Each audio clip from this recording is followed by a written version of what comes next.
You are about to listen to the most exciting hour or so on the internet weekly. It is the Mike Sasson Show, broadcasting from Mr. Small Studio. It's the heartbeat of Millvale here, the River's Edge, where you can listen to the best local music and the best talk, like the Mike Sasson Show. My name is Mike Sasson. Over there is producer extraordinaire Alex Clemens, monitoring us on the $15 million board that we did that literally could have recorded The Dark Side of the Moon, Led Zeppelin 4, Michael Jackson, Thriller, any of those albums. Now, I'm not saying they did. I'm just saying they could have. Anyways, this week on the show, I'm going to be talking about how I am in no way preparing for Christmas. Also, I'm going to talk about how days like this is the reason why I am not in sports talk radio. Also, we're going to be talking about how in this week's Fresh Eyes, we finally get to one of the biggest rock bands in the history of music.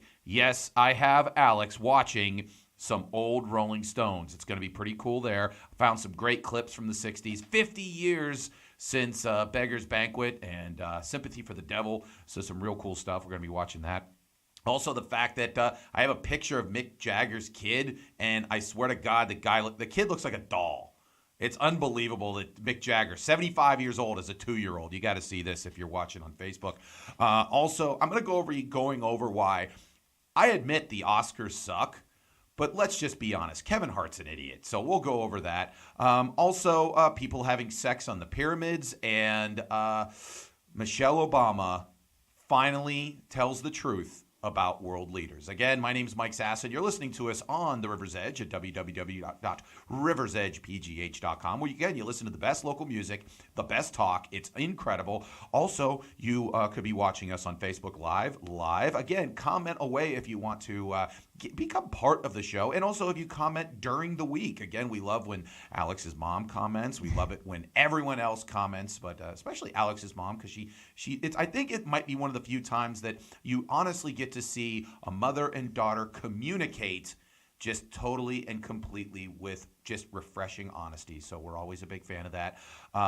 It's going to be an amazing show. We're only like 2 weeks away now from Christmas, and I am in no way even remotely getting prepared for this. In no way am I even close. You haven't bought any presents yet? I bought one. Oh, is it mine? No, not even close to yours. Okay. Yours, I'm just gonna pick up a bottle of wine, like maybe some Mad Dog 2020 from like a hobo, and just give it to you in a paper bag. Or you just give us a week off. Yeah, I'm gonna you for 1 week. You don't have to stare at my giant melon, and you're just like, Merry Christmas. But no, so not at all even remotely close to being ready for Christmas. Now, one thing about Christmas that I want to get into is Christmas movies. Hate them. You hate them. Hate them. All of them. Yeah, someone asked me the other day, that was like, what's your favorite Christmas movie? I was like, I don't have anything that's even remotely close to a favorite for a Christmas movie. Why do you hate Christmas movies? It's too much. I don't know. Does it need to be like, there's no other holiday that has 50,000 movies revolved around it. Why do we even have Christmas movies?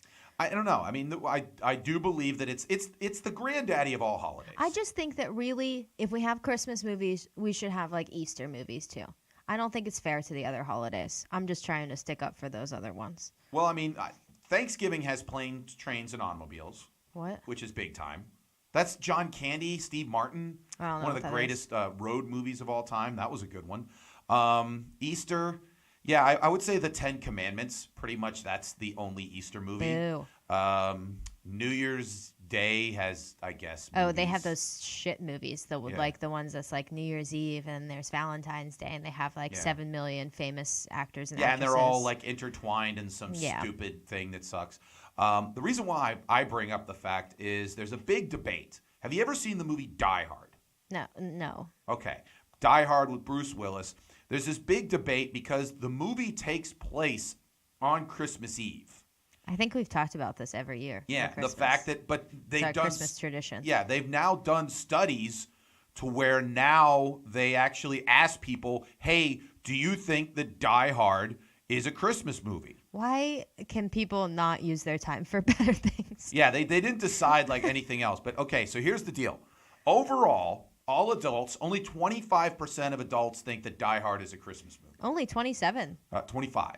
And it's all males. Well, here's the thing. They broke it down. Men, 32% think it's a Christmas movie. 20% of women, you would be in this category. 25% of all adults say it's a Christmas movie. 62% say no. 13 don't know. Yeah.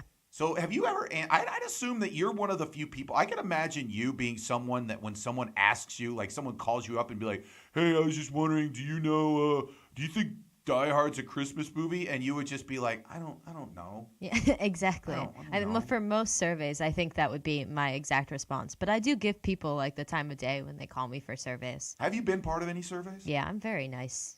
I've been part of the few, and the problem with surveys is that when they have you on the phone, they're gonna take like 20 minutes. Yeah, and they're always like so kind of nice. It's always like Tina from Nebraska. Yeah. And she has nothing to do, and she has 16 children. Yeah. I don't know why they don't tell you that, but Right. I just You just know it. Yeah. You just know it. One of the things I remember, my sister went over to England for a semester when she was at Pitt, and she worked for like a political campaign, and they specifically wanted her on the phone because English people were so nice, but they would especially be nice if the person had an American accent because they didn't want people, they would just not want to be rude to a person from another country. So they would find that if an American called up the Brit, that they'd eventually, like, they keep talking. But that's the one thing that bothered me. That's mean. About if you get into it, they just keep asking, because I bet you most people hang up. So if eventually they do get to somebody that wants to talk, like I remember the worst job I ever had was, and that's saying something because I've had some real crap jobs. I worked at a Costco, and my job was to sell DirecTV. But the problem is you had to first get the people over to your table. And the table was situated to where, like, unless they were specifically walking into, like, televisions, they weren't going to see it. Yeah. So you had to sit there in the middle of, like, the main, like, drag. And you would sit there and, like, you'd have to be like, hey, folks. And the line was be like, hey, did anybody tell you what we're doing for Costco members today? And that was supposed to draw them in like, ooh, I'm special. I'm a Costco member. And then you'd be like, a lot of people been walking in here talking about that their cable bills are going way high. I was just wondering, who do you have for cable? And if they got to this point, then you're kind of getting excited because they'd be like, oh, I have Comcast. 99% of the time, they'd be like, I don't have time for this. And then just walk away. Yeah. But the thing is like, if you got someone that was like actually talking to you, the biggest problem was you had to really calm yourself down because you had to like talk to like 100 people all saying no until eventually one would say yes. I literally was on the phone this past week. Someone called at work and they wanted me to do a survey about our internet. Yeah. And I got so far in the survey that the woman's computer froze because I'm sure she never gets that far in the survey. So she had to hang up. She like hung up and then called me back. And I was like, sure, you can call me back. And I got that far and even let her call me back because I'm just such a nice person. You are just a nice person. But let's answer the question. Is Die Hard a Christmas movie? I don't know. You're in that part of I don't know. Here's what I would sit there and say. Who cares? Anyways, moving on. I've never heard good arguments for it. It's always like, yeah. That's the argument they give you? It's just like every bro that I know I says love it. Die Hard in general as a movie. But, like, everyone is it a Christmas movie? I guess the point being is, like, okay, here are the big Christmas movies. Number one is It's a Wonderful Life. Yeah.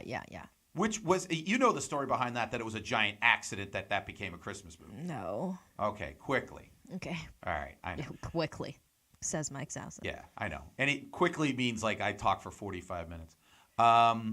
What happened was back in the 50s, 60s, and 70s, they assumed that no one was watching television on Christmas.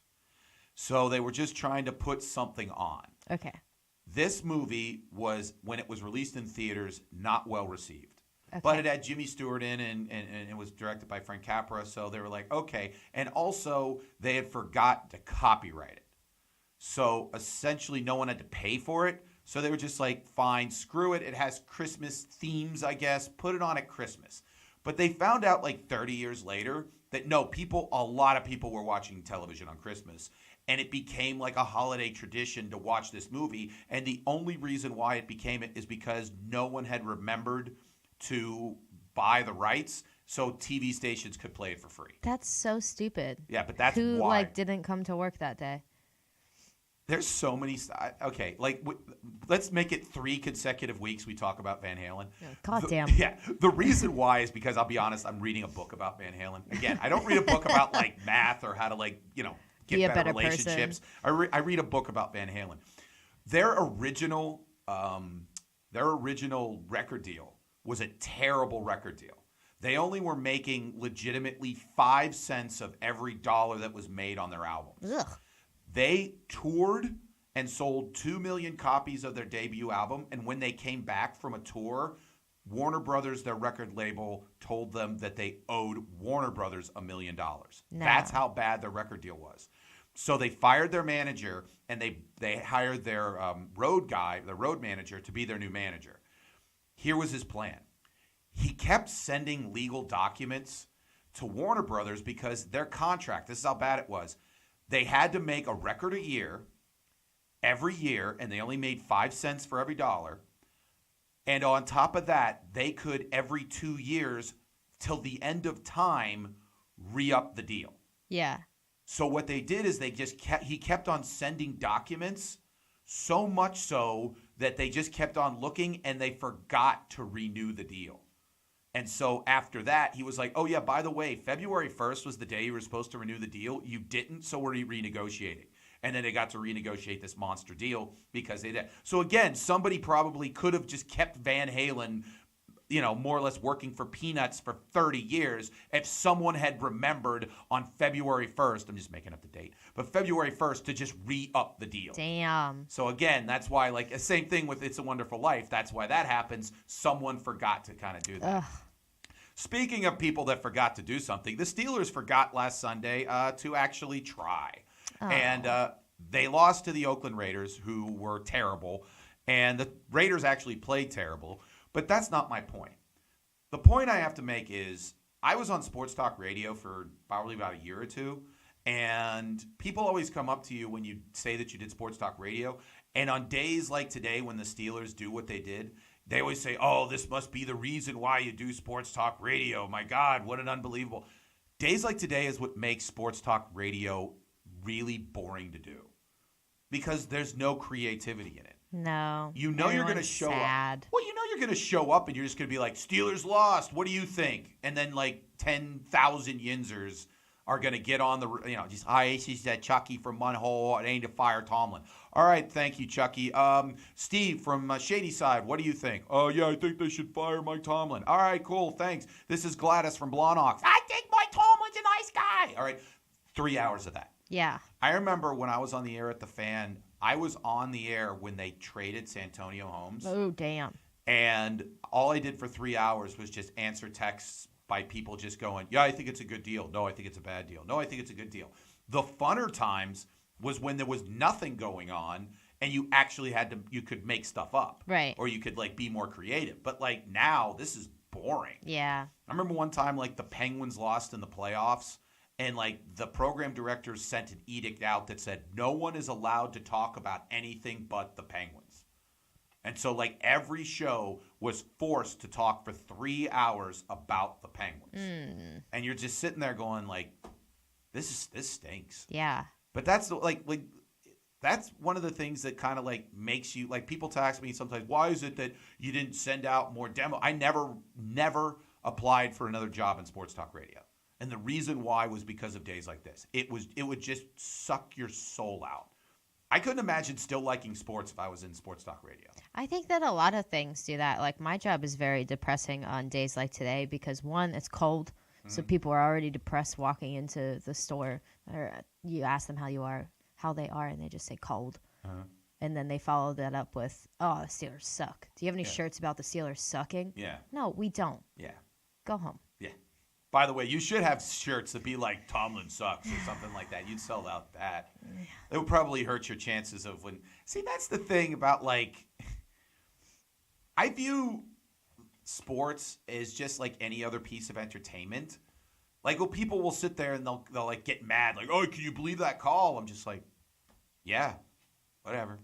Why didn't they? Because they didn't. Yeah. Why did he slip? Because people slip. Yeah. Why did he make that? Because he made a mistake. People make mistakes. I just don't think that you can get mad at anyone if you can't do it yourself. That's my philosophy. But that's like saying you can't get mad at the president because you've never been the president. I don't know. You really, I mean, like, do you believe that you can't get mad at someone if I think that you would have to figure it out yourself. If you can figure out a solution to the problem that's going on and that you're complaining about, sure, you can complain about it. See, I do believe that sometimes people think that the head coach of a football team's job, like he's God. Yeah. Like if someone throws an interception, it's because Mike Tomlin told him to. Right. And it's quite the opposite. Yeah. He doesn't want him to do that. No. And I don't know. It's that's the thing. Like people say, why did he throw that pass? Well, take a ball of paper and try to throw it into a waste paper basket. You probably miss. Yeah. Well, guess what? He just missed. Yeah. I understand he's an NFL quarterback and he's not supposed to miss, or he's an NFL kicker, he's not supposed to miss. Well, guess what? He did. He did, and life happens. It sucks. You should try something. Also, it's cold outside. Get used to it. It's the winter time. I don't really mind the whole cold outside thing. I know you don't, because you have 16 different layers. I know, all called chubbiness. Are you don't mind the cold weather? I love the cold. You don't have 3,000 layers. I put on 3,000 layers. Oh, okay. You don't just have hairiness and chubbiness like me. Sadly. Yeah. This is the day in which this is chubby privilege. Like they talk about white privilege. This Agreed. is chubby privilege in which basically like this is the one time a year where it's like, haha, I can put on a light jacket and I'm fine. Yeah. And also I'm not sweating, which Yeah. is always good. Because normally during the weather I sweat. Anyways, that was the beginning of the show. I don't even know what what should we have a name for the first segment? It's been almost 2 years. No. Oh, okay. That seems pointless. All right. We don't need more names. Yeah. Less names, more rock. That was always one of the greatest sayings. It was weird. Like back in the 80s, apparently like people didn't like the DJs talking. So they would talk. So that like one of the sayings like a lot of the rock stations around the country started saying was less talk, more rock. Yeah. And the funny thing is like anytime you were driving, you'd hear the same things. Like I remember like I was driving on Interstate 80 and so I was like, this is State College 1057, the home of rock. And then 45 minutes later, you're like, this is QR5. It's Scranton Wilkes-Barre, the home of rock. And I'm just like, how can both be the home of rock? Should ours be less rock, more talk? Ours would just be, there is actually a name for what, if we were on the radio, what our, we would be hot talk. Ooh. Yeah. I like it. Like there's like political talk, which would be like Rush Limbaugh and all those type of people. Then there's hot talk, which would be like Howard Stern and like us and Opie and Anthony. Can we have hot talk that rocks? We have hot talk that rocks. I have a pretty good radio. It's a winner. I should honestly be like if how do you like my like fake radio voice? No, I think that's what you should do as a living, to be honest. Yeah. You should just be a voice person. Yeah. What are they like a voice Voiceover actor? guy. Yeah. I had a guy whose voice, he was the voice of Fox. Like when you sit there and be like, whoa, be like, when animals attack next on Fox. Yeah, you could do that. He legitimately lived in like Charlotte, North Carolina, and worked out of his home. There you go. They would just email him copy, and he would just send it to him. Yeah, I used to do the audio for a voiceover class in college, so I learned a whole bunch of stuff in that. I'll coach you. We'll make some demos. You make me some demos. All I want to do is talk like that. I don't even care if it's just like. No, I think there's enough of a market for just that. Yeah. Less talk. Less talk, more rock. 1056 Canton, the home of rock. There you go. Yeah, Boom. beautiful. Beautiful. Okay. Anyways, this is the Mike Sasson Show, the home of just me and Alex talking. Coming up next, it's Bar Thoughts and Experiences with Alex. Again, you are listening to The River's Edge at www.riversedgepgh.com. We'll be right back.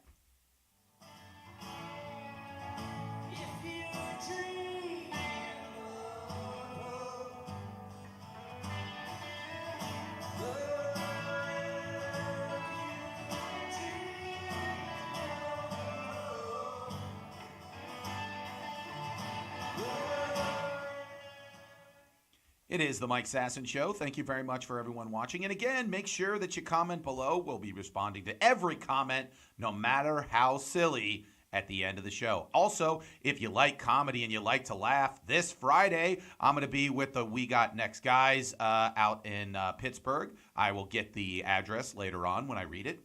And also, if you're in Somerset, Pennsylvania, I'm going to be doing comedy with the great Chuck Krieger on Somerset. So this Friday and Saturday, you can get a whole big old bottle of sass. Less talk, more rock. Anyways, it's the Bar Thoughts and Experiences with Alex. Alex, play your theme song. This next song is about something very important to me. It's a love song, actually. I have to make a point because that song is about it's about a love of pizza. Rick Seaback did he showed it today.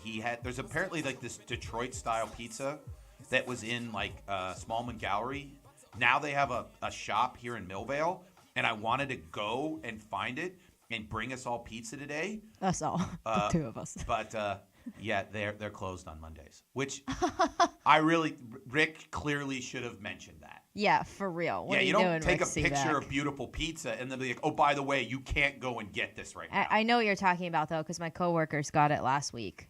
Did you have some? No one gets me anything. Do your coworkers like you? It wasn't actually like my coworkers. The It was at coworkers. it was at our warehouse. So they like do fancy things all the time. Where's your warehouse? We're not as fancy in Oakland. That's the worst place to have your. That's expensive. It's in North Oakland by like the BMW dealership. See, that's off of Melwood. That's why everyone's warehouse is usually like in Cranberry or near the airport. You know, Oakland, that's pricey real estate. It's a nice space. There It you used go. to be a recording studio for WQED. So like when Fred Rogers laid down beats. Yeah. Okay, there you go. Now Alex will be discussing her laying down beats in her segment After Drinking called Bar Thoughts and Experiences. Alex, what is this week's Bar Thought? So I found this really great new study, and it says that drinking alcohol helps you speak foreign languages better. There you go. Isn't that fun? I can't speak any foreign language. I'm the worst in the history of the world. Well, two things. First of all, I want to just do something and then like it be in an article and they have to say according to a study. Like I want to do the stupidest study in the world just so I can have an article that says that. Here's what you do. You got to you work for a university, you get a grant, and then you do stupid studies like figuring out whether Die Hard's a Christmas movie. Yeah, I could do a study like that. That Yeah. seems easy. Yeah.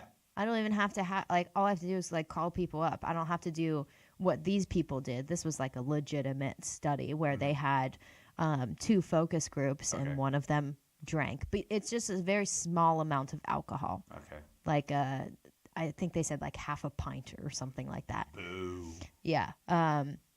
But they like weighed it out and everything like that, and they had two separate ones, and the one people drank and the other people didn't, and they they just learned Dutch. It was all these people who just learned Dutch. Okay. So Pointless language. they talked to people who like knew Dutch. Okay. And so those people like kind of rated them Okay. on how well they did, and they didn't know which people drank and which people didn't drink. But it showed that the people who drank just a little bit were better. I would say drinking helps you kind of loosen up, and so you just kind of just let it fly. I think that's what it is. And I think that's whenever I was in Paris, I had this experience where I was sitting at a table at this restaurant and was not getting served because people in Paris are poop heads. Okay, I've always brought this up. Every person who's ever been to Paris has always come back and said pretty much what you said, which was it's a pretty town in certain sections, it's dirty in a lot of other parts, and the people are assholes. Yeah, it's pretty much New York with better monuments. That's what I always say about it. But I don't think the people in New York were assholes. Maybe they weren't assholes to me. I don't know. I shouldn't say everyone there was assholes because we did meet some very few nice people. But a lot of people who work at like restaurants and like service industry are pretty terrible. Here's what happened. I've never been overseas, but I will defend New York in this way. Maybe because I'm a bigger guy. Like one time I went to a Subway, And a gentleman was behind there who was not from this country. You could tell that English was not his first language. I ordered a hoagie, and I go, and yeah, can I have a cookie? And the guy literally gave me all the cookies and did not charge me. And I went outside, and my friend was there, and I was like, hey, want a cookie? She's like, I'm good. I'm like, no, I got them for free. And he's like, why did you give you all the cookies? And I'm like, I don't know. I think he might have been scared of me. Like, I think that's one thing about, like, New York is, like, it's being in Pittsburgh, there's a lot of big people. But when you go to New York, everyone is tiny. Because they have to walk everywhere? Well, they're just, like, they're also short. They're like five. I mean, you get on a subway, it's like me and usually like one other person that's over 6 foot. And you guys just like lock eyes above everyone else's heads? Yeah. That's cute. And then we just figure out which one of us is dominant. Yeah. And then I have to murder him. Oh. But That's yeah, how that I have works. a bunch of buddies who sat there, have been to Paris, who said, yeah, people are assholes. It's really dirty. They liked London a lot better. Yeah, well, yeah. London, they don't have any garbage cans on the sidewalks. Then where do people throw their garbage? Exactly. That's what the very first day we were there, we walked to the building that we were supposed to go to, and I had like my breakfast still with me. Like I had like a banana or something.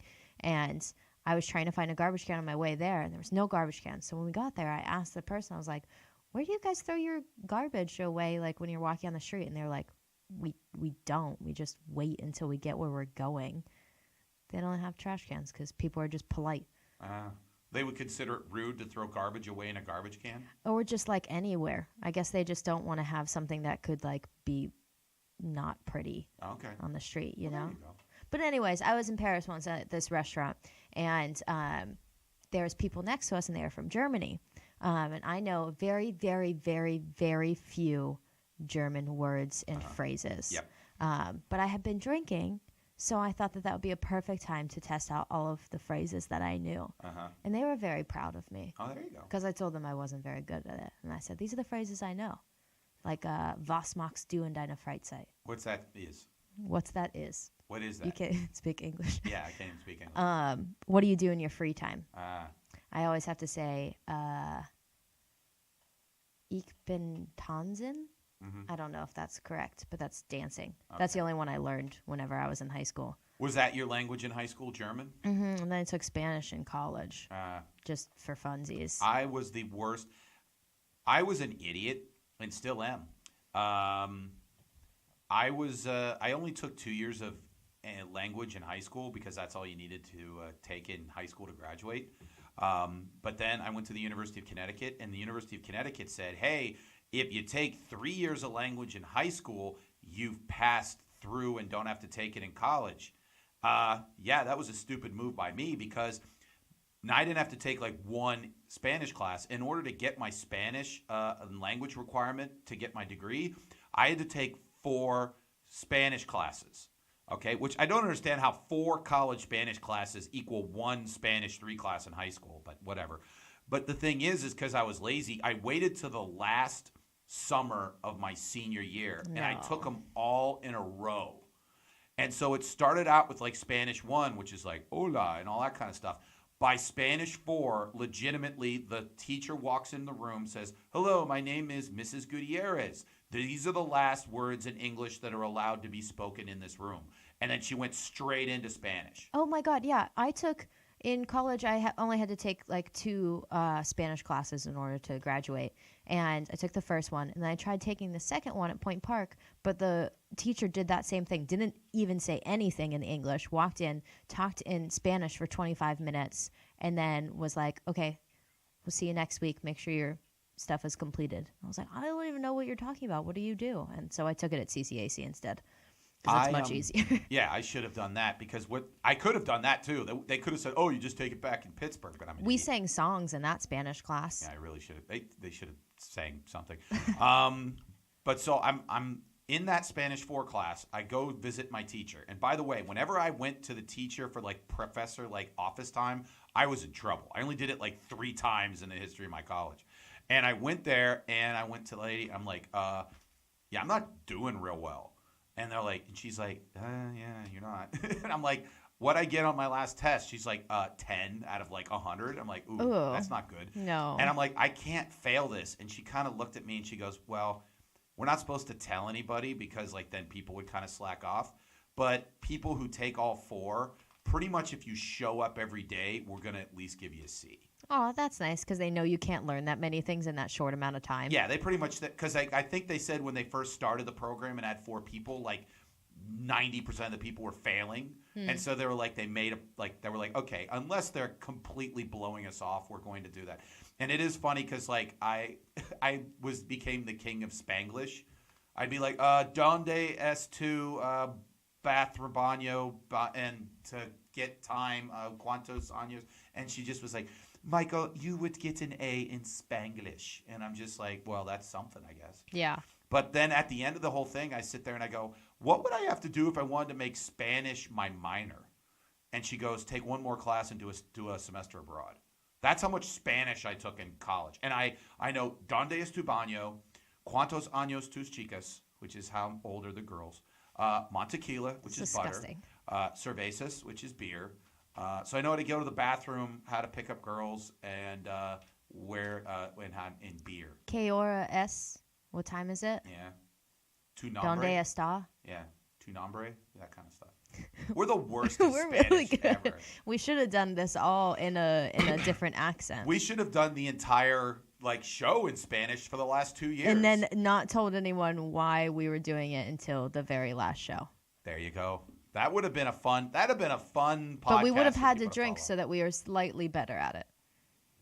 Drinking helps you in all facets. Thank you That's very true. much, Alex, for Yeah, that you're bar thought welcome. and experience. Now it's on to my takes. I call them hot takes, not hot cakes, because those are tasty. These are hot takes. Go up, play it, do it.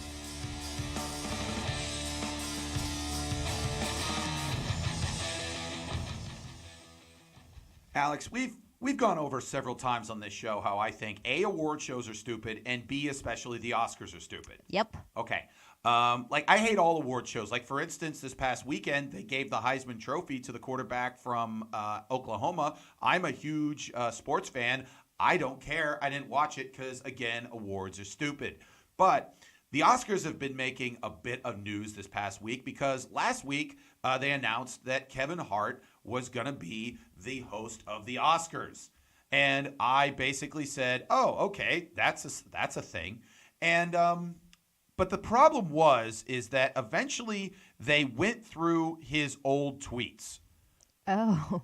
Why someone wouldn't have done this prior to announcing that they would be the host of the Tonight Show, be the host of the Oscars, I think is just a sign that, again, it's just a sign, again, that people who run stuff aren't that smart. Right. People think that you're smart if you run things. You're not smart. But the thing is, I've already said that the Oscars are dumb. Here's my hot take. Kevin Hart's an idiot for this whole thing. Here's why. First and foremost, here are some of the tweets that he said that he didn't want to apologize for, or that he eventually did apologize and said, I don't even know, but he's not the host of the Oscars right now. Here's a couple of his things in which all they wanted him to do was apologize. Kevin Hart, this is the gayest shit ever, no homo. Here's another one. Why does Damien W profile pic look like a gay billboard for AIDS? Boom, I'm on fire tonight. Thunderous laughter, huh? Wayne215, laughing my ass off. That's why you sweat for a reason, you fat-faced FAG. And then the other one, yo, if my son comes home trying to play with my daughter's dollhouse, I'm going to break it over his head and say in my voice, stop, that's gay.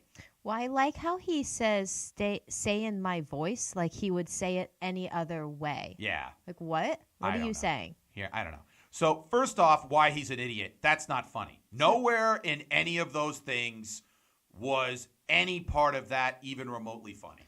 Yeah. Yeah, that was really bad and really stupid. And the fact that they wanted him to host the Oscars after that being his comedic ability, that was why they're an idiot. But he's an idiot for even doing that. So did they call us up yet?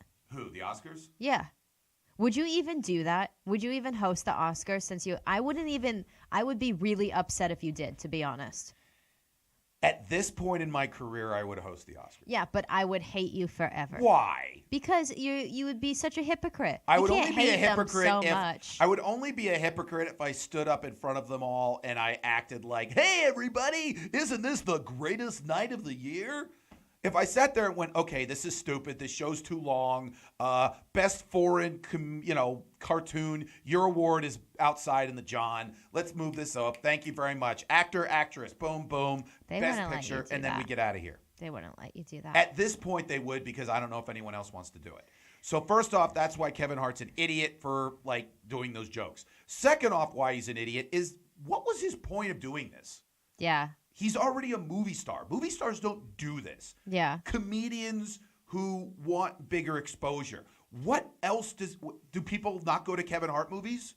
Are people not knowing that Kevin Hart's around? The guy plays arenas. What does he need this for? He wants a higher profile?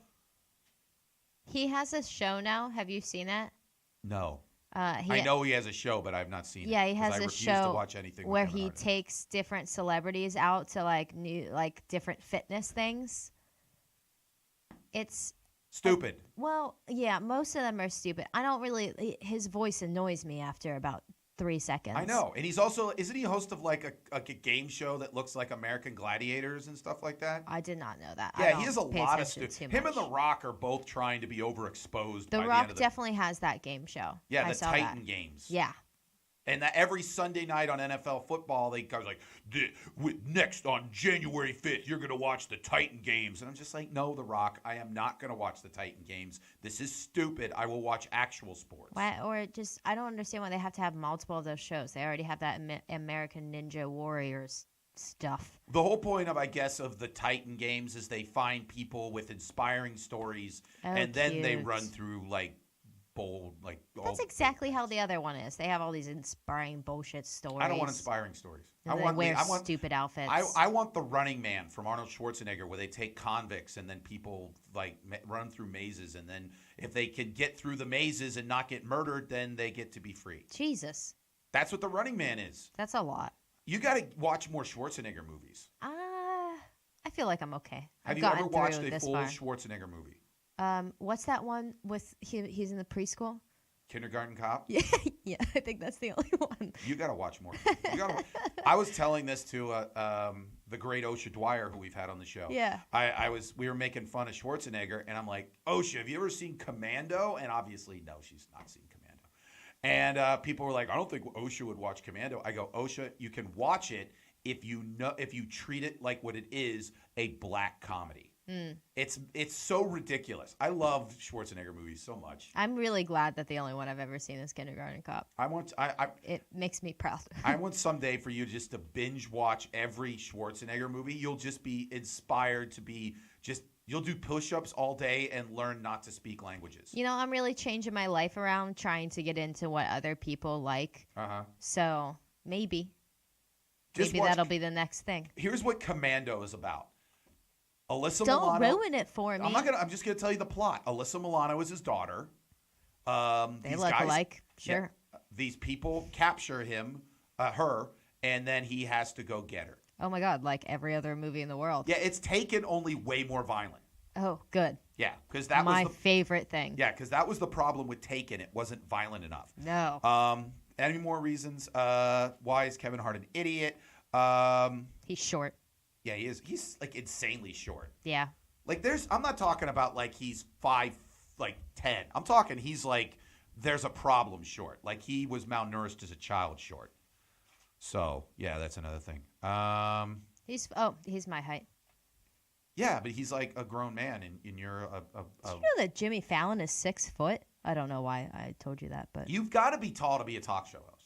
Is that a sure thing? Well, think about it. Okay. Johnny Carson, I think, was 6 foot, 6'1". David Letterman was 6'2". They don't look that tall, though. But I think there's something about being a tall person that makes people remember what you are if you're a talk show host, especially a late night talk show host. You're on TV every night, so you have to have a certain level of gravitas. What was Johnny Carson's height? I know Letterman was 6'2". Conan O'Brien 6'4". I think Jay Leno was 6'1", 6'2". Oh, Johnny Carson was only 5'10". 5'10", still pretty decently tall. Decent. Give me Jay Leno. Okay. Jay Leno height. He's tall. Yeah, we'll give it to me. 5'11". 5'11". You know what? People are really letting us down here. I know. David Letterman, which is why maybe that's why I liked him so much, because he was 6'2". He was exactly 6'2". Yeah, exactly. And Conan O'Brien's 6'4". Okay. And Mike Sasson is 6'4". See how it all fits? Short. I looked up short talk show hosts. And it didn't come up with a good. Of course not. Yeah, no. Let me think. James Corden, that chubby Brit. How tall is he? Now you're getting bored with this segment.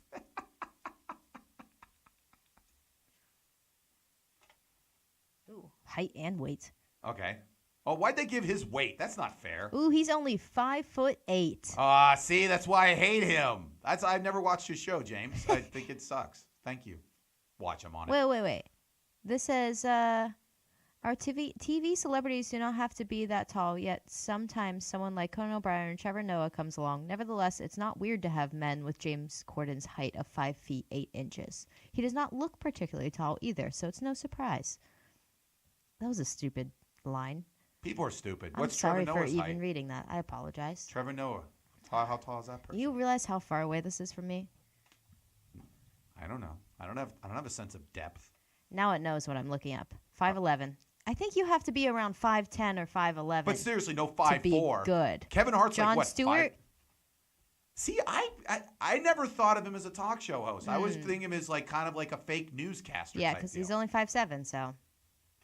5'7". I like Jon Stewart. I'll give Jon Stewart. I like him. But what about Trevor? Are people he's saying pretty. Trevor Noah is tall? I mean, I don't know. I like Jon Stewart. He's probably the prettiest of them all. even still, he's getting up there in age. Yeah, he's a DILF. Really? Talk show host DILF. Talk show host DILF? Okay, rank the top 5 talk show host DILFs. Oh, damn. Okay, well, top Jon 3 at Stewart's least. number 1, Jon obviously. Stewart's number 1. Stephen Colbert might be next. Stephen Colbert's like 54 years old. That's amazing to me. That gives me hope that maybe someday in 10 years I could, have a talk. Oh, it gives you hope. Yeah. Because, okay, he's I couldn't old. tell if you were saying he's like, oh my God, he's so old, or That's oh what my I'm God, saying. I But he gives can't me hope in believe a he's sense that 54. a lot of talk show hosts get their talk show when they're like in their mid 30s. Yeah. That makes me sad. But then if someone gets their talk show in their early 50s, then I'm like, hey, that gives me a chance. I don't know who would be next. I think you're Jimmy Actually, Fallon. David Letterman, what he was in Cars with, Yeah. what is that called? Comedians in cars getting coffee. Yeah, that's so much. He was in there, and he was like, he looks okay for an old dude, What, look Like, at better early than David. okay. Go early David, like 70s David I'm Letterman. just gonna bring this here. I know.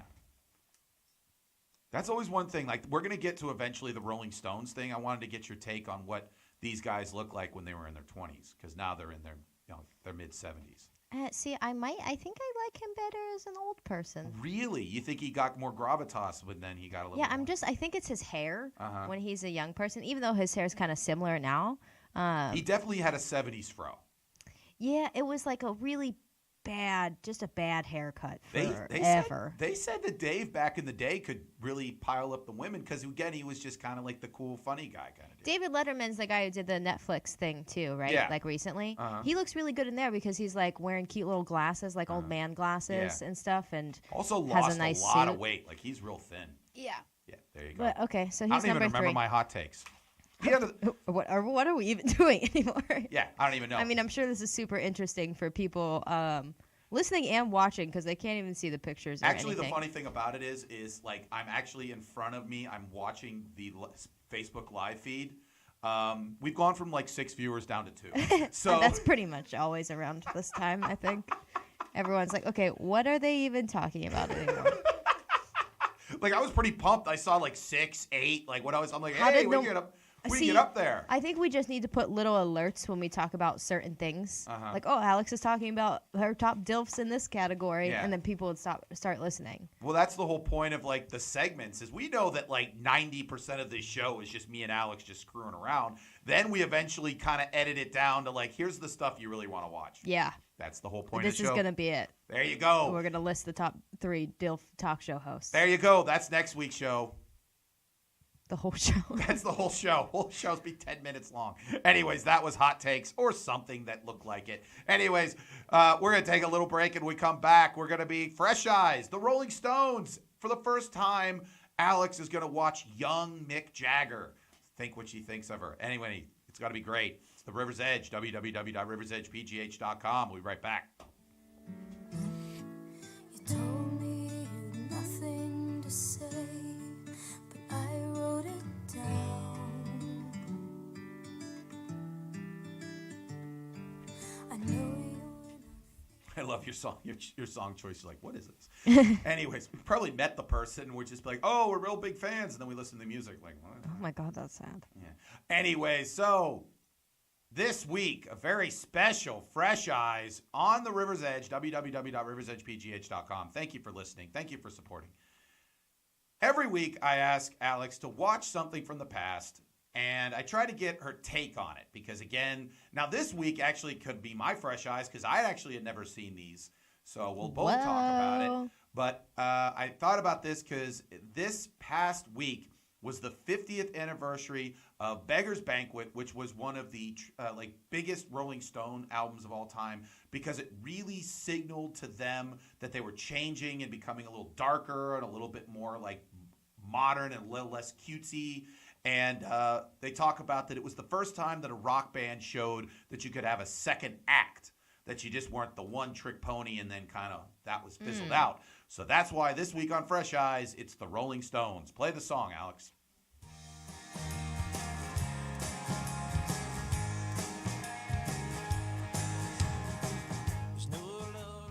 Now, normally on Fresh Eyes, I have to convince Alex that what she's listening to is or watching is a big deal. This wasn't that hard, but here are some of the statistics. Rolling Stones were formed in 1962. Mick Jagger, who is currently 75 years old. Keith Richards, who's 74. Charlie Watts, who's the drummer. Ronnie Wood eventually joined up because he was in Rod Stewart's band, but then came in. Mick Taylor, who was in it for a little while. Brian Jones, who's currently dead. And Bill Wyman, who dated like a 13-year-old girl, and no one seemed to notice because, again, he was in the Rolling Stones. Anyways, 250 million album sales. So they've sold a few albums. Yeah, that's it. Yeah, 250 million. Rolling Stone listed them as the fourth most important band or musical act in the history of rock and roll. 1 was the Beatles, 2 was Bob Dylan, 3 was Elvis, 4 the Rolling Stones. So I had Alex watch 3 videos from the late 60s era of the Rolling Stones. First one was, I always love watching the, it just always amuses me when you watch, when a band was on Ed Sullivan. Oh. Because Ed Sullivan was just one of the biggest things, and you could always see that it was a big deal to them, and I always find that people were really excited for some reason. Like, people, I think, just got more excited back in the day. Than now? Yeah, like, people were screaming and all this other kind of stuff, and it's weird. And they weren't doing anything. They kind of just sat there. No one knew what to do on television and all that kind of stuff. But the first one was, like, pretty much their quintessential song, Satisfaction. So, Alex, first and foremost, you've obviously heard the song Satisfaction before. Yeah.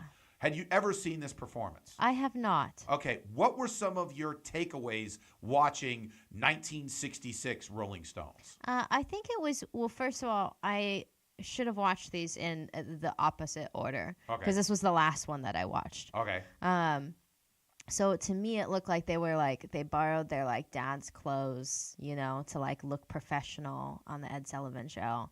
And they did, I guess they look like 12-year-olds, I think. And it was just a little weird. It didn't seem like it went with anything that they were about. It felt more like someone was like holding them at gunpoint to like do this performance. Well, definitely back then, Ed Sullivan was so huge. Yeah.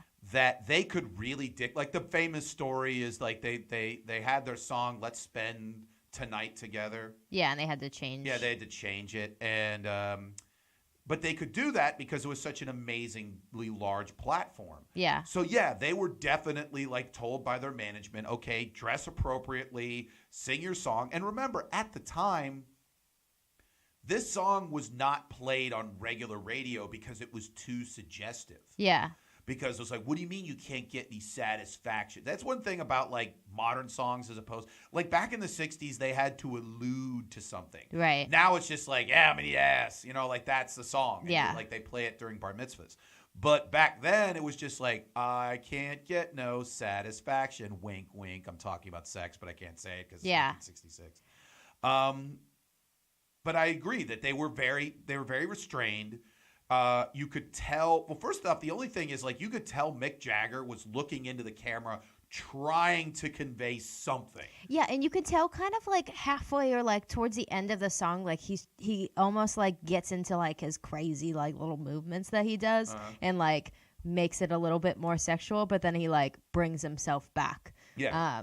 But I feel like the reason I don't like to watch Ed Sullivan performances, especially when it's like a male group, which most of them are, it's just the females in the crowd. Like I can't deal with that screaming. I would never be able to go to a concert and like with screaming girls like that right next to me. It wasn't even that. Like I watched their documentary that HBO did called Crossfire Hurricane. Yeah. When first off, their shows early on, people were so wild about them. That, like, they said in their first year, they could not finish a show. Like, people were going so crazy, they were tearing up the theater. Yeah. And, like, girls would get so excited that they would pee themselves. Yeah, I feel like that doesn't happen as much That's what now. I said about, like, earlier. It's like people don't get that excited anymore. Well, I have a whole thing about them in general because I feel like back then, like, people were looking for things that were out of the ordinary, that like were weird, or that were rebelling against things that their parents, you know, thought, because it was so crazy to their parents to have anything like this that all they wanted to do was rebel. So then they like did it 1,000% and went way overboard with it. And like that doesn't really happen now. You don't really have that because everything is like accepted. You know, I'm sure parents would get mad at their, you know, kids listening to these songs about twerking or whatnot, but it's still like accepted in the general public. Yeah. And it's not crazy to listen to it to where you'd They're want not to rebel. they're not so constrained in normal life Yeah. that all of a sudden here comes these 5 guys from England and all of a sudden they can let loose Yeah, something. and they pee their pants. And they pee their pants. Yeah. Yeah, it's an interesting kind of thought about how weird like society was and how revolutionary and also how dangerous this group was. Yeah. Like these guys were legitimately thought of as being outlaws. Like these guys were being like and they're so tame compared to what, but like people were frightened that these guys were showing up. Yeah. But one of the weird stories also is like about 2 summers ago they were playing Heinz Field, and so they went over every time the Stones had been in America or had been in Pittsburgh, and the first time they played essentially like a VFW in the North Hills. Yeah. And like 20 people showed up. Yeah. And no one knew them. And then like after the show, they literally just like milled around and were like, "Hey, what's up?" And like people were like, "Hey, good show." But like how you talk about like if you went to see somebody at like the Funhouse and Mr. Smalls. Yeah. It's the same thing. Like someone like went and saw like the Rolling Stones, and you're just like, "Hey, I'm Mick Jagger," and like, "Oh, I'm Bill from Munhall," whatever. Yeah. It's like the same thing. I had a buddy of mine who, in 1979, his guy's like, "Hey, I can't go to this thing. I'm gonna go see this band." He's like, "What's the name of the band?" It's like, "I don't know, some band out of Ireland called U2." And he remembers him yelling at him like, "U2, what a dumb name. Why are you gonna see them? That's stupid. You should come with me to go get pizza and pick up girls." But like 40 years later, he makes fun of him because he's like, "Dude, if I'd have listened to you, I'd have missed U2 on their first like show and everything like that." So sometimes that's the whole point, like seeing a comedian, seeing like a musician. You don't know if like, okay, someone is playing like a bar in Lawrenceville who 40 years from now, they're going to be the next Rolling Stones. Yeah, I sure hope so. I always think that whenever I go to shows, I'm like, when is it going to ever happen to me that person's going to be the famous person? Anyways. Right. But you watch. I'll host a game show. Anyways, so the second one was a little bit wilder, Jumpin' Jack Flash. Yeah. Which again, they started to paint themselves at this point. My question is, Go ahead. how do you find this many people with just giant fucking noses and just like weird looking faces? How do you find all those people to be in a band together? Okay, so let's get into it because I always find this interesting. You've only seen Mick Jagger, 75-year-old Mick Jagger. How was 27-year-old Mick Jagger? Not better. I don't even know. Maybe he's better looking now. I don't think so. You think this man could be the first person that actually is a better looking grandfather than he was a 28-year-old? Yeah, honestly, he had a terrible haircut. I'm really on people's haircuts today, but no one in the band, like, that's what I think kind of amazes me about it, because I guess you could find them attractive if you were an insane person, but like I'm surprised that these weird looking dudes became so popular. It's not usual that you don't have like one like really good looking person in it, you know? And they all seem to be, outside of Mick Jagger, bored to be there. Oh, yeah. Like, the whole time I feel like everyone, like, the one guy has to wear sunglasses in the video because I feel like he's probably just rolling his eyes at Mick Jagger the whole entire time. Like, that's how I feel about it. Yeah. And they painted their faces, and they're all just like, why on earth did he make us paint our faces? Yeah. That's how like I feel the bass like it player was. legitimately looks into the camera and is just like, what are we doing here? Like, Leave me alone. yeah. Like, you look like he's just been hit in the head and he's like, I don't know what's going on. Yeah. Well, to be honest with you, I think they were just stoned. Yeah. Now, the last one was, in my opinion, actually a great performance.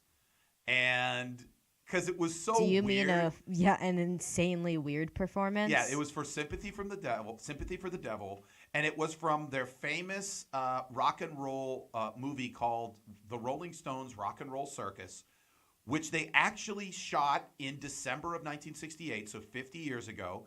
It had Eric Clapton in it. It had The Who in it. It had, John Lennon was in it, and you actually saw John Lennon in this clip. Yeah. Like going crazy. Yeah. And the Stones held it back till 1996. They didn't release it. Oh. Because they, A, thought that they sucked because they were so stoned, and B, they thought The Who crushed them, so they kind of kept it to the side. Oh.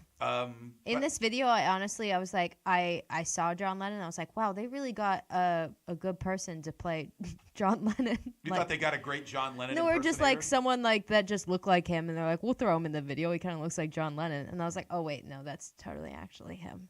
But everyone in the audience goes crazy. It's really weird. It's really weird. Like, what are those people, like, they kind of look like they're dressed up as like a gospel choir at one point, and then you're just like, these people look like they're going fishing, and you really can't tell, and it's really weird. And also, are his words supposed to go with his lips? Because none of it did. It looked like he was singing a completely different song. Who knows?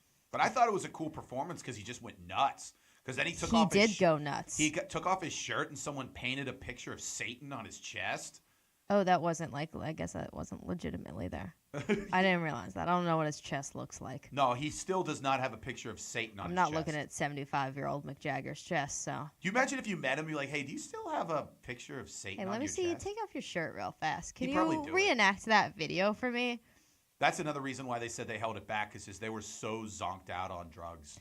That's the thing that's just like, you can tell in this video, like, they did just the right amount of drugs to, like, go completely insane in a video, but also, like, the music still sounds good. You know what I mean? Like, it was I just love this song. I think just it's the really right cool. amount of music. Yeah, I do really like this song. I could do 5 minutes less of it, Yeah. but I do enjoy this song. Just not like maybe the beginning parts where he like weirdly screeches. Yeah. Yeah, Yeah. it like replays in my brain, There you go. and maybe not the just a little less of the end part. I didn't mind him going crazy, but then you're like, okay, yeah, we get it. Yeah, I actually thought it was a cool performance because they just did go crazy compared to like a couple But years just earlier. him though. Yeah, the rest of the band was just stoned out of their minds. They were just like, oh, okay, like we'll do this. You do whatever you want, bro. Yeah. And then everyone else in the audience gets excited. Yeah, there you go. Including John Lennon. They let it be. Now, finally, before we move on, this past week they released the first picture of John. This is Mick Jagger's son, not his grandson, his son, his 2-year-old son, and they showed in a British tabloid how much actually he does kind of look like his dad.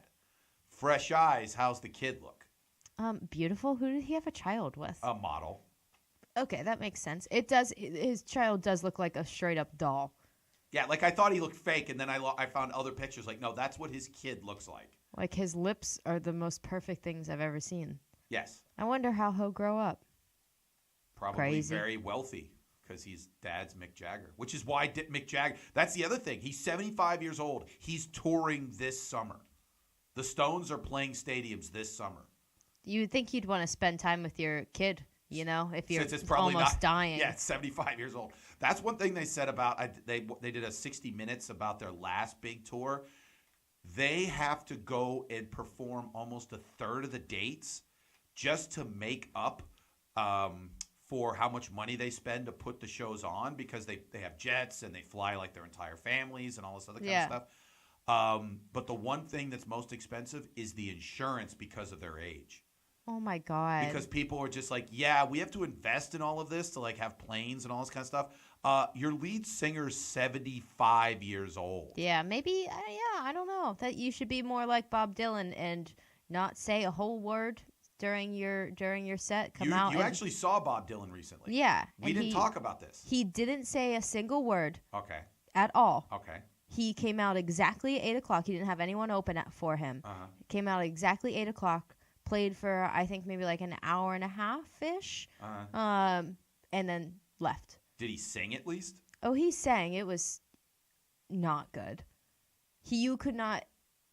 he like couldn't hit any notes, so it was all pretty monotone. So every single song sounded exactly the same. Did he play any songs that you knew? Yeah, but you didn't know until halfway through the song when like the crowd started singing. Then you're like, oh, that's what he's singing right now. I had no idea. I've heard a lot of people say that you can't pick one night to see Bob Dylan because like 90% of the time he's awful, but that 10% he's still got it. I don't think I'm sitting through 90% of his shows. I mean, it was really cool because I got to see him. Yeah. You know, and I think that was cool. And there was like a good atmosphere there because it's Bob Dylan, and everyone who goes there is like insanely in love with him. But I am seeing Chris Christopherson in the springtime, and he's, I think, 82. There you go. So, you know, maybe Mick Jagger can keep now, it going for a little while longer. Again, would you go see the Stones if someone gave you the tickets? Yeah, if someone gave me the tickets, yeah, sure. Yeah, there you go. I don't. Would you get with Mick Jagger? He's like, I think the woman I think he had a 23-year-old girlfriend recently. As long as he doesn't try and knock me up. Yeah. Why? That's the big time money. No, I'm not. You have having that kid. Mick Jagger. I mean, my kid's not going to look like that. But that's the it key. also gets my genes, you know. Well, I would be afraid. I would get like the fucked up version of his child, like all of the bad, the really really bad traits that he has, like his nose. You'd get all the recessive genes. Yeah, that would be my child. And then you'd have to live with the fact that his half brother looks like that. Yeah, exactly. So no, I'm not getting with him. I know that would turn out badly. There you go. Anyways, that was Fresh Eyes, the Rolling Stones. Thank you very much, Alex. Yeah. Moving on to news and notes from the world of sports and all sorts of things. Play the theme song. Or just any song. I don't really care at this point. I actually like this. I like how we both did the same thing all at once. We just were like, hey, this is a happy thing. That one's, yeah, except it's called the obligatory breakup song. Oh, good. Anyways, big news out of Egypt. Well. A Danish photographer sparked outrage in Egypt after posting a picture of himself appearing to have sex with a woman on top of the Great Pyramid. Andreas Havid posted an explicit snap on his website and was also featured in a video he posted on YouTube. It shows him and an unidentified woman in a sexual position at the top of the famous landmark. Now authorities in Egypt are investigating after the case was referred to a prosecuting general by the Minister of Antiquities, state news agency Arab Online reported. First and foremost, these are people you don't want to mess with. Last week we talked about an Arab actress who got in trouble because she showed leg at the Cairo Film Festival. So screwing on top of the pyramids might get them a little bit of trouble. Yeah, Egypt is a scary place to be right now, right? But I would say, yeah, of course it is. But here's the thing that gets me. I think it's kind of unoriginal. How would you have done it? What? Well, first of all, I would have imagined the placement being different. Just because I think you would want the pyramid to kind of be an innuendo for the penis. You know? So you'd want to like have the woman spread eagle and forced to the pyramid and then like the guy that way instead of facing the other way? I don't know. Or maybe he's on the bottom. I'm not sure. By the way, who took the picture? Tripods, Mike. Oh. You That's know? another expression for the penis. There you go, a tripod. Anything phallic. Anyway. I mean, pretty picture otherwise. I just think it's kind of like, oh, we're going to screw on top of the pyramid. Do something more original. Like, what? I don't know. Do a podcast. Oh. I don't know. About screwing on top of pyramids. About screwing. Oh, yeah. Or do a podcast every week. You just screw on top of another like National landmark. monument, yeah. Next week, it's the Washington Monument, the most dick-like of our monuments. Yeah. Then you just go on top. It just every week, it's just called boning on a monument. I like it. There you go. That'll be one of mine. Yeah. That'll be one of Alex's post Mike Sasson Show shows. Yeah.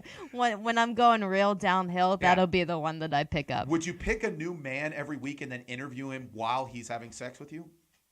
Maybe I just go to that monument and like pick up someone while I'm there. See, I think the interview while having sex would be an interesting thing on the monument. Yeah. Like you're sitting there and you're like, hey, I've got Ryan Reynolds with me. He's currently got me doggy style. Do you think they can get Ryan Reynolds for one of these?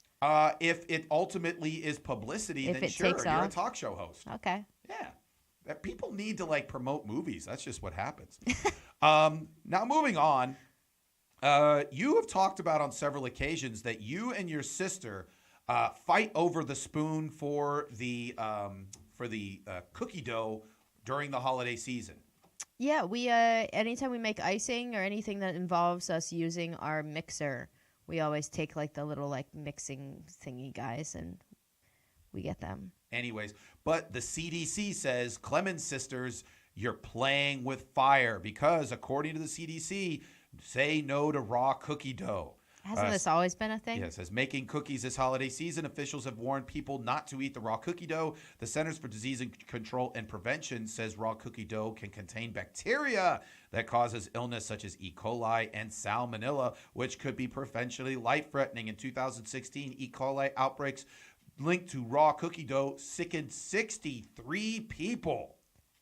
Out of Millions in the that world? ate the cookie dough. Yeah, well, in America, they don't check the rest of the world. So here's what the CDC says. Number one, do not taste or eat any raw dough batter, whether for cookies, tortillas, pizzas, biscuits, pancakes, or crafts made with raw flour such as homemade Play-Doh or holiday ornaments. who the hell is tasting that shit? Lots of people, they have to send this out. Do not let children play with eat raw cookie dough.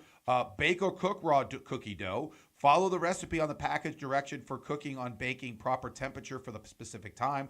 Do not make milkshakes with products that contain raw flour such as cake mix. I've never even heard of that. That's actually Sounds delicious. Yeah, it does sound amazing. Do not use raw homemade cookie dough in ice cream. That almost like everyone's, ooh, it's cookie dough ice cream. No, it's kind of this like cookie ice cream. They kind of had to cook it or they'd be killing millions. Cookie dough ice cream sold in stores contain dough that has been treated to kill harmful bacteria. Well, then why not tell us how you kill the harmful bacteria so we can enjoy our cookie dough? I think, honestly, the CDC is a little bit bored. I think they're a little butthurt by everybody not listening to them about the whole cookie dough thing. Well, I mean, they just had that whole romaine thing, right? Would that be Yeah. under their control? Yeah. Yeah. So, I mean, that's over. So Yeah. now they're like, what? Shit, what do we do now to Yeah, make they got to people justify scared? their existence. Yeah. Follow labeled instructions to refrigerate products. Clean up thoroughly after handling flour, eggs, or raw dough. Wash your hands with running water and soap after including flour, raw eggs, or any surface that is touched. Wash bowls, utensils, and countertops with warm, soapy water. Whoa, that sounds like a great time. I want to make cookies so much after that. Wouldn't you love to just find the people who work for the CDC and go to their Halloween party Like or nerds. Christmas thing? Bunch of dorks living forever. Bet you they all die of something. Who cares? Speaking of people that are going to die of something, nuns in California. Okay, this is a big deal. Nuns in California are being pinched because they worked for a Catholic school in California, and they claimed that like every once in a while they would go on trips to Las Vegas to gamble and all this other kind of stuff. And they would sit there and people would be like, hey, you're nuns. How can you afford to go to like Las Vegas? And they always claim like, oh, we have a rich uncle that like tells us and sends us to Las Vegas because of that. And everyone's like, oh, okay, that makes complete sense that you have a rich uncle that no one has ever met. Turns out they were stealing money from the church. Oh, good. They were stealing money from a Catholic school that they were running. And here's the kicker. The Catholic Church is saying, oh, they said they're sorry, so there you go. They're not being That's how prosecuted. sins work, right? I guess. I guess that's. You're all good. You good. But then kids for like 8 years have not had like good school nutrition because Sister Meredith over there has been, putting chips on black. I mean, what's going on? I didn't know that nuns could drink. Oh yeah, they can. The Catholic Church is big into the priests especially. I remember my mom, who like obviously there's a lot more church-like than me, would always talk about like the priests, any sort of like priest picnic. They were always pound and brews. Now the nuns were a little bit less, but yeah, the nuns. You go to like a baseball game, there's always a nun pounding a couple beers. Yeah, my cousin is friends with a lot of nuns, and she calls them her nunny bunnies. How old is your sister? What is it? Cousin? Yeah. She's 70. Okay, so it's not like she's 22 years old hanging out with nuns. No. Okay. But yeah, she calls them her nunny bunnies, and she called her one nun friend when like someday, and she asked her where she was, and she was like, "Oh, I'm at Wine and Spirits. I'm just picking up some booze for the nunny bunnies." It's cute. It's so cute. Just imagine little nuns drinking. It makes me really happy, actually, that they like enjoy a small portion of their lives. They have to do something, I guess. But the thing that gets me is I told this story to my mom, and she says, that doesn't make any sense. That why would the casino allow like nuns to walk around? I go, casinos don't care what you wear. Yeah. You ever been to a casino?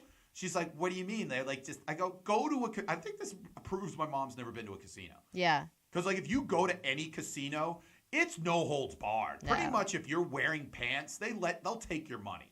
Okay? There are people that just like are walking around in like tube socks, like a jock strap and a sailor hat. And as long as their credit card still swipes, they're taking their money. Yeah. No one cares if a freaking nun is walking around like, playing like poker. No one cares. Yeah. But have you ever won big at a casino? No, one time I remember I went to the Rivers, and guy who doesn't drink obviously doesn't gamble a ton either. But one time I had a little bit extra scratch, and I was like, you know what? I've played like the video blackjack. Yeah. And so I was like, I'll do this for a while. And so I did it, and it really does like get like in you, and like you're like, Yeah. oh, okay. And then like an hour later, I like at one point I was like a little bit up. And I'm like, okay, I'm going to really hit. And then like an hour later, I lost all my money. I won $400 once on a slot machine. There you go. I was pretty lucky. Did you walk away or did you say, no, we're letting this ride? No, I walked away. My uncle gave me $20. We were on a cruise ship. He gave me $20 to play a slot machine. And immediately I won $400. So I was like, oh, I'm done forever for the rest of my life. Now, I will say this. The big thing is going to be when they do sports betting. Because it's already legal. Yeah. But if they've got like the sports book, like the big giant, like my buddies have always said, the best place in America to watch the NCAA tournament or the Super Bowl is Vegas. Oh, yeah. So if you had like a giant sports book at like the Rivers near the stadium, and on a Saturday, like before a Pitt game or a Sunday before or after a Steeler game, could you imagine how insane that place is going to be? People placing bets. And if they have the giant TVs and stuff like that, that will turn into, if they could do that.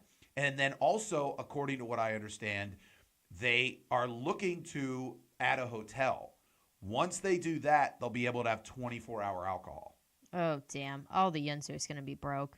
Yeah, they're just going to live there. Yeah. That will be where all the money goes. Yep. All the money that everyone has will go there for the 24. That was what my buddy used to do in college because Foxwoods Casino was only like a half hour away from UConn. And so he was really big into gambling and into the ponies. He was a degenerate. And kidding. But he always would like bait me into coming with him because he's like, oh, you want to go to the casino? I'm like, no. He's like, oh, I'll get you the buffet. And I'm like, all right, fine. You got me there. You got me there. So I would sit there and he would get a drink. But if you hung around him, then like the waitresses would come by and be like, do you want a drink too? And I'd always like get weird drinks. I'm like, yeah, can I have a thing of hot cocoa? Ew. And then they would just bring me hot cocoa. And then the next drink would be like, yeah, can I have a Jack and Coke? And I would just keep just trying to figure out drinks to get. Can I get an old fashioned? Like that's all I would do. Wow. Yeah, it's kind of weird. You were that guy. I know, I was that guy. Speaking of that guy or that women, we're going to go to Mars in the next couple years. Whoop, whoop. And they're studying the fact that it's going to take like a year and a half to get there, and then a year and a half to get back. And so everyone's figuring out like what are some of the problems going to be. And one of the problems they're talking about is the fact that what happens if you put men and women in the same group? What are they going to do? They're going to screw. Oh. What happens if one of the ladies gets pregnant? What happens to the baby? All this other kind of stuff. So they're trying to figure that out. And so one of the solutions that NASA has talked about is sending an all-female crew. Yeah, I guess I can't have babies. Yeah. They can still screw. I guess they just can't Yeah, have they're babies. just going to have hot lesbo sex on Mars.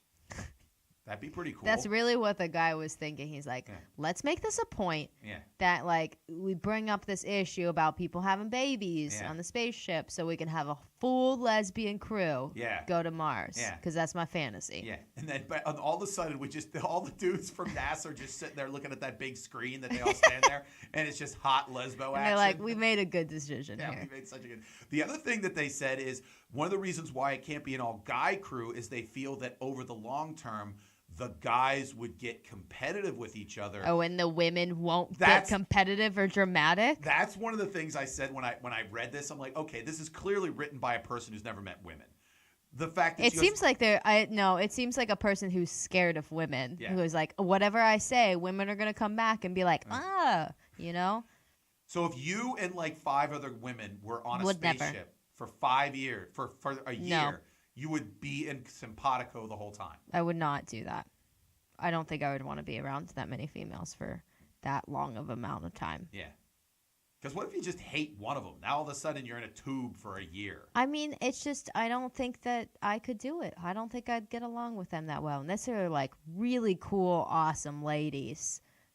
What if it was just But that would be really hard to find, I think. Yeah, so and people 5 cool, awesome ladies who are willing to go to Mars. Yeah, especially since again, no dudes there, so you're just like. I mean, what's the point? I don't even want to spend that much time without dudes. I think that would be my issue. My issue is we're eventually going to get there, and we're going to figure out there's nothing there, and this is stupid. We spent $1 billion going there. $1 billion. We'd be like, okay, great, we're in Mars. Or we find the hottest dudes in the world. What if over the hill, just like jack dudes, who'd be like, hey, what's up, ladies? Yep. And then that hot lesbo action turns into hot guy-girl Mars huge sex. orgy Mars thing. And then all of a sudden, like on national TV, they have like on CNN, like, oh, they've landed on Mars, and here come the ladies, and a bunch of jacked hot dudes, and yes, they're screwing.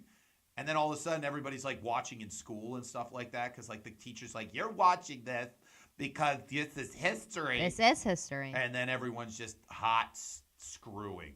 That sounds beautiful. Let's make a movie about it, and then maybe it'll become reality. That's how life works. It becomes. I'm pretty sure. Yeah, there you go. Speaking of it, we always talk about movies becoming reality. This could become a movie becoming reality. Okay. Guy in McMurray made national news recently because he turned 101 years old. And the thing that he said was that they always ask when a person turns that old. He sits there and goes, why are you this old? How the hell do you not die? And he goes, here's the deal. 100-year-old World War II veteran from Washington County credits his longevity to cracking open a cold one, a Coors Light that is, every day for the past 15 years. Fox News reported that Andrew E. Slavic of McMurray celebrated his 101st birthday on December 1st. Slavic's son, Bob Slavic, says his dad began drinking Coors Light in 1996, Andrew Slavik switched to Coors Light about 15 years ago, and he has drunk a daily beer since. He says he always want to make sure that the mountains are the bluest because that's when the best. He has a beer every 4 p.m., and he says that's why he keeps on living. And in response, Coors Light gave him a giant cooler with his name on it filled with Coors Light. Do you think that companies, when people turn like 100, just start to go after them and they're like, listen, if anyone ever asks you this question about why you're so old, you got to mention us and we'll hook you up? I think it's the opposite. I think when you get in that age, you're sitting there going, okay, what do I want for free? So you sit there and be like, you know what reason why I'm 100 years old? Wendy's spicy chicken sandwiches. Yeah. And then all of a sudden, Wendy's like, dude, you get all the spicy chicken You sandwiches just got you a want. name drop. Like that woman who had her birthday party at Taco Bell, and she was like, I love Taco Bell. That's probably why she did that. Because She like just then wants all of free a sudden Taco it's like, Bell. oh, well, here's all the Taco Bell you can eat. And he's like, Yeah. suckers. I never went here. Yeah. Old people are the best promoters. Yeah. I think we're not utilizing them to the best ability. That's honestly, people sit there and say, oh, let's get hot people. No, let's get old people to say, here's how you live forever. You drive the brand new 2019 Honda Accord. Yeah, seriously. And then everybody goes from there. I think we figured it out. I think we did figure it out. Someone else who has figured it out, Michelle Obama, who is like wrote a book and everything like that, so she's doing pretty well Yep. in life. She said something that I thought was pretty smart, and Well. I think she mentioned this because she was talking about like messages that she would send to young women. But I think this is actually a very important thing to say to everyone. She says, Mrs. Obama offered a secret to young women everywhere. I have been at probably every powerful table you can think of. I've worked at nonprofits. I've been at foundations. I've worked at corporations. I've served on corporate boards. I've been at G20 summits. I've sat in the UN. They are not that smart. And I personally think that is a great lesson, not just for women, but for everybody. Everybody thinks, like when we go back to the Oscars, people Yeah. think the people that run the Oscars know what the hell they're doing. They don't. Yeah. Nobody knows what the hell they're They're doing. just throwing things together. Yeah, people sit there and why did like the Steelers? Because they're just a bunch of people trying the best, or maybe they're not. Who cares? People think that people who run things know what the hell they're doing, and so because you sit there as a person and go, I don't know what the hell I'm doing, I can't possibly ever do this. And one of the best quotes ever was by AKA Nerd Jesus, Steve Jobs. He said, the world opens up when you realize that everything that you see was created by a person no smarter than you. Once you realize That's a that, nice everything opens up. Isn't that cool? Yeah. And I think that's what Michelle Obama's saying. It's like, hey, if you sit there and go, why can't I be a CEO? They must be smarter. No, they're dumb. They're all dumb. They're just faking it till they make it. That's all it is. You just gotta have the confidence to take that step. There you go. And speaking of like another funny thing about, like I talked about Nerd Jesus, Steve Jobs. Did you? I didn't hear that. What?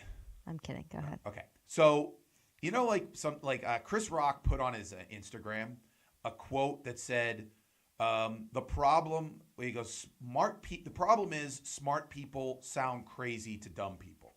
And it had a picture of Steve Jobs. Okay.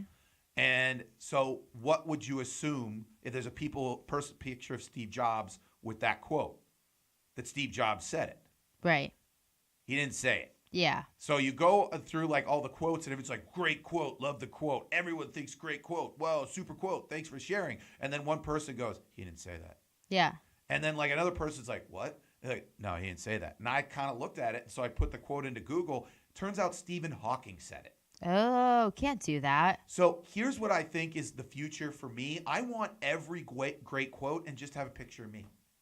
You can do that. Yeah. But the thing is that no one, I'm not saying I said it. I'm just saying there's a picture of me next to this quote. Yeah. Like, I'm not going to say Mike Sasson said this. I'm just going to say like, or put a picture of you or anybody. And so everybody goes like, Alex said that, love everyone in the history of the world. And you're like, oh, well, that's a beautiful saying, Alex. Like, no, actually Jesus said it. That's just a picture of me to like, Should we only take Jesus quotes though? Let's do Jesus quotes or Steve Jobs quotes or Stephen Hawking quotes or possibly quotes from Mick Jagger about how to bag 23-year-old models when you're in your 70s. Can we also do like the rock quotes? What are some rock quotes? I don't know. I feel like he has some inspiring ones. Let's look at some rock quotes. Um, This will be the end of our show, by the way. who else? Quotes by The Rock. Play some like inspirational music. I don't know what any of these things are. Okay, quotes by The Rock. All right, 10 best motivational quotes by Dwayne Johnson, The Rock. This is pretty good. The music? Yeah. Well, you gotta hurry because they're gonna start singing. Success isn't always about greatness. It's about consistency. Constant hard work gains success. That's a good one. Blood, sweat, and respect. Boo. Stupid. When you walk up to opportunity's door, knock it. See, these are all things that's like they've been quotes before, but now he's saying them. Yeah, and so everyone says he's The Rock saying this. Success at anything will always come down to this: focus, effort, and we control both. Yeah, I don't like. I take that back. Okay. I don't want to use his quotes. Blood, sweat, and respect. First two you give, the last one you earn. Ugh. Um, Wait, that's always the weirdest quote to me. Like, our like one of our like sayings at Steel City is blood, sweat, and steel. Like, everything's made with blood, sweat, and steel. And like, the fact that blood is in there is just so gross. You know what and I it's mean? not steel. It's cloth. Steel. It's, But Pittsburgh was built on steel, so no, it was we built are. on the back of exploited people from another country.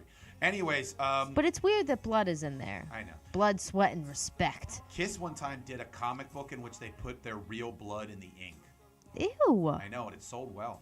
1995, $7 in my pocket. I knew two things: I'm broke as hell, and one day I won't be. Cute. There you go. I said that too in 1995. And how's things going? Good. There you go. Rich as all hell. Yeah. You have Dwayne Johnson, big time scratch. Yeah. All right. I used the hard times in the past to motivate me today. I'll never ever be full. I'll always be hungry. Obviously, I'm not talking about food. Growing up, I had nothing for such a long time. Someone told me a long time ago, and I never forgot it. Once you've ever been hungry, really, really hungry, then you'll never ever be full. I think that's me. I've been hungry, and then I'd be like, I'll have a pizza. And then I'm like, you know what? I could still get a burger. Oh, jeez. That's how I do it. Oh, jeez. All right. The road to success and greatness is always paved with consistent hard work. Outwork your competitors, be authentic, and above all else, chase your greatness. I'm done with him. Okay. Let your actions do your talking unless you're telling a good dirty joke.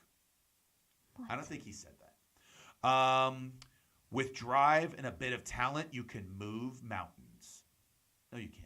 You can't move mountains. No. Mountains are pretty Nope. stagnant things. Even if you're the Rock. Yeah. The success at anything will always come down to this: focus and effort. We control both. I already talked about that. Yeah, those are rock quotes. Terrible. Okay, no more rock quotes? No, we do have quotes from people, though, if you want to do comment your ass off. It's comment your ass off. Play this theme song. Say hello to the world. Say hello to the All right, thank you very much. Again, you're listening to The River's Edge. Make sure you comment during the week as well. Go ahead, Alex. Sam, our favorite commenter, asked, do you plan to install a drone in the studio? Why not? I'm not sure the purpose of that. To see me in the top of my head and know that there is things up there. Do you just want to see different angles of us, Sam? Is that what you're looking for? Because I don't think you want that. Okay. We're not pretty from all angles. I know. Well, you are. I'm not. Anyways, Not any up. Any other segment? What do you mean not up? What do you mean? Like if someone was on the floor looking up. That's not a pretty angle for anyone. That's a cool album title. Like an album, like we're looking down and like we'd be like looking all cool and stuff. That'd be our band photo. No. Anyways, go ahead. Sam asked, when will you take the show to a bar? You know what, Sam? We're going to do a show sometime in the next year at a bar. Yeah. We will. There you go. Once we are more motivated. Yeah. We're to not do really things. motivated to go at this point. We're motivated to go to bars, just not do shows. I mean, sometimes you talk to each other in a bar, and it's basically like us doing a show. It's not like we do anything different when we Here's actually the have a problem show. with a show at a bar is I end up just basically screaming into a microphone. And I end up not. Yeah. I just end up there sitting and smiling and drinking. Yeah. It's great, actually. Yeah. So, yeah, we should do one of those. Yeah, there you go. He also asked, are you both in the studio at the same time? No, I have never met Alex, actually. Alex is in a completely different city. We are both in the studio at the same time. I think that'd be very difficult if we weren't. We've tried. Have we really? No, I'm just saying that, like, when I've been on vacation, we were like, should we? And then, no. Yeah, like I'd have to go to like a specific like studio. And I always stuff thought like that. about, like, calling in while I was, like, on the beach somewhere, you know? Yeah. But We should have drunk Alex call in one night and then just rip me to shreds because that typically I'm is what afraid of happens. that. Yeah. The only reason I'm afraid of it is because I know that my mom watches this show. She saw me at my drunkest, not this past weekend, but the weekend before. I was sobbing over the toilet, and she saw me, and she was like, she asked my sister, "Is Alex okay?" And then she told her the next day, like, I've never seen Alex that bad. Wow. But that's nice, though, that it took this long. It took 25 years of my life for my mom to see me at my drunkest. Congratulations, Alex. Yeah, I'm sure she'll comment on that afterwards if There she you go. watches this long of the show. I There think you she go. just lies about it. I don't think she was. Chris also said, "Hey, all." Hey, Chris. Hey, Chris, how you doing? There you go. Oh, That's yeah, it? that's it. Yeah.